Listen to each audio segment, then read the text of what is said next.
United States history lecture, this one on populism, in 10 minutes. Let's see if we can't get to the root of populism. Actually, if we're going to discuss populism, let's kind of define the eras around it a little bit, which is industrialization and the progressive era. If we look at the progressive era, most people are kind of familiar with that. It's 1900, Teddy Roosevelt, the Square Deal, muckrakers, the jungle, 16th Amendment, income tax, progressive graduated income tax, the 17th Amendment, the direct election of senators. Sound familiar? This progressive age of federal reform, and there's state reforms too, like initiatives and referendums, the direct primary, the recall mechanism, people power. That's, in a sense, part of progressivism too. But progressivism is rooted in populism, right? Populism is a word that is never dead. What it means is support from the people.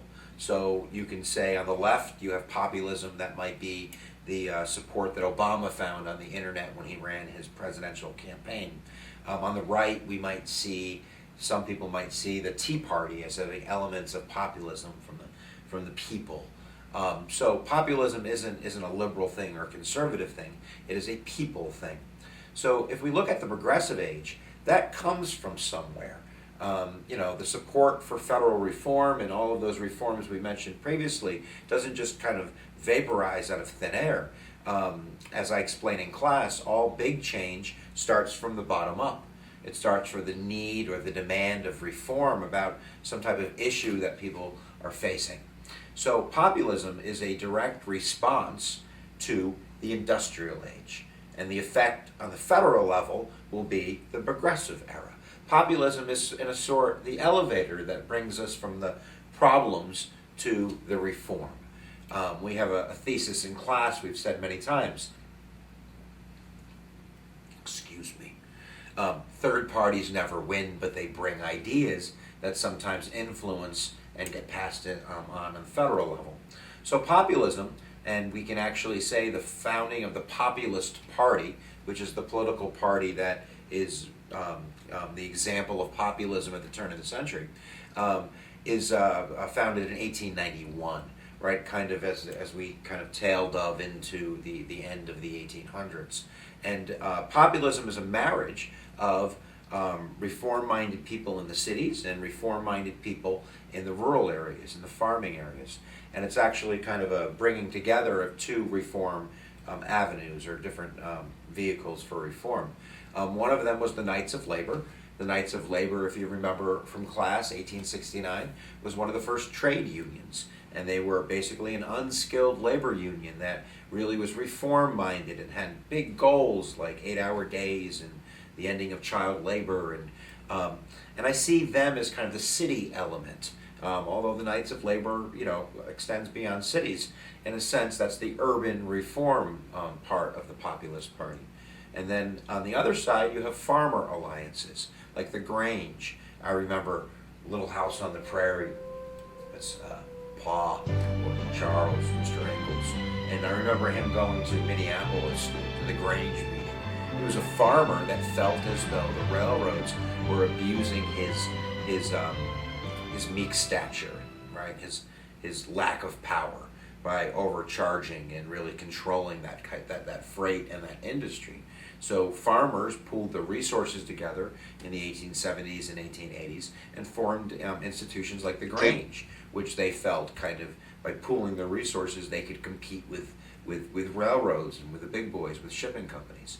So these two forces, the Grange and the Knights of Labor and trade unions, formed the Populist Party, which was seen as an alternative to the Democratic Party, which was kind of still the party of the old South and just states' rights centered, and the party of the North, which was the Republican Party, which was the party of laissez-faire and big business and railroads and what was seen as the elite of the United States.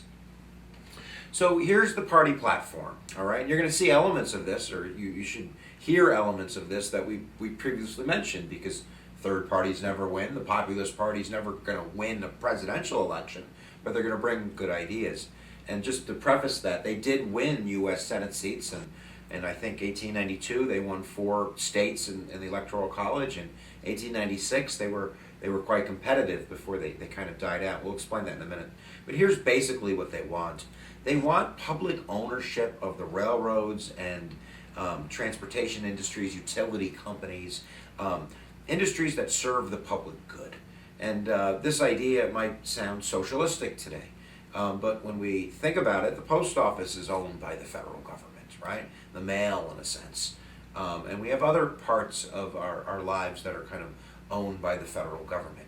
I'm not saying it's a good idea or a bad idea, but during that era, people felt as though that was a power to transportation that could be abused, and it was best to run that for the public good, that we all kind of did that to expand the economy and give the little guy a chance, and yada, yada, yada.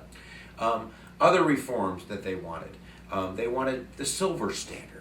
And it's kind of hard to explain on YouTube in a couple minutes or in 30 seconds. But basically, the gold standard was the way that we valued money then, which meant that if we had X amount of gold, you had X amount of money. And this, in a sense, limited the money supply. So bankers might be less willing to lend money out that they didn't have a lot of because of gold limiting them to farmers and to people who were struggling.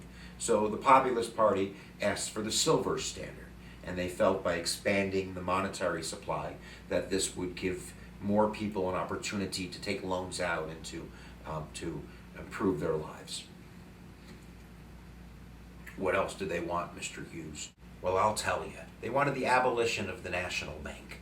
They felt as though that the bank was in the hands of the Republican Party, of bankers, of Northerners, and that they were controlling the money supply to feed themselves, and that it was best to have local banks, banks that were supported by people. Today, this might be, if you go to a bank, you go to a credit union, which is, in a sense, owned by the customers.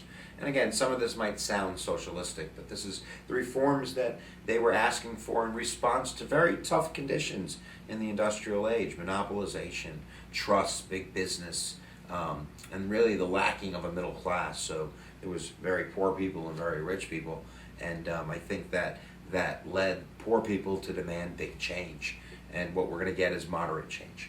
So what else? Because we're going to run out of time soon, my friends. They wanted the direct election of United States senators. They felt as though senators were being chosen by the elite and by party people and weren't representing the interest of regular people. And they believed that we should have a graduated income tax, that we should tax rich people, in a sense, to pay for programs that might give other people opportunities that might not have opportunities. And I don't want to sound like a communist, and I don't want to sound like a libertarian fascist, or in a sense, but seeing it from the populist standpoint, what this meant was that America was the land of opportunity, and if all we had was rich people giving their kids their money, that opportunity for public schools and good education and kids that were born into poverty having a chance, that stuff costs money. So the graduated income tax was seen as the answer to that, in a sense, to begin social welfare programs. So the Populists basically ran in a couple presidential elections. William Jennings Bryan, a great known Democratic leader at the time, became a populist and ran in 1896 and I believe in 1900. But the mantle of the Populist Party, of the demand for federal reform, was picked up by none other than a Republican, and that being Teddy Roosevelt. But that progressive change, which most people today would say was necessary, began with populism, from the people. And hopefully that sticks with you. Populism, again, political party, never won, but brought good ideas. And we hope that you can use that thesis for other parties in American history, whether it's the Green Party or maybe it's the Tea Party, or perhaps it's the Bull Moose Party. That's it, folks. We hope that you learned something, and we hope that we see you again watching more lectures to make you a little bit more smart. See you later, alligator.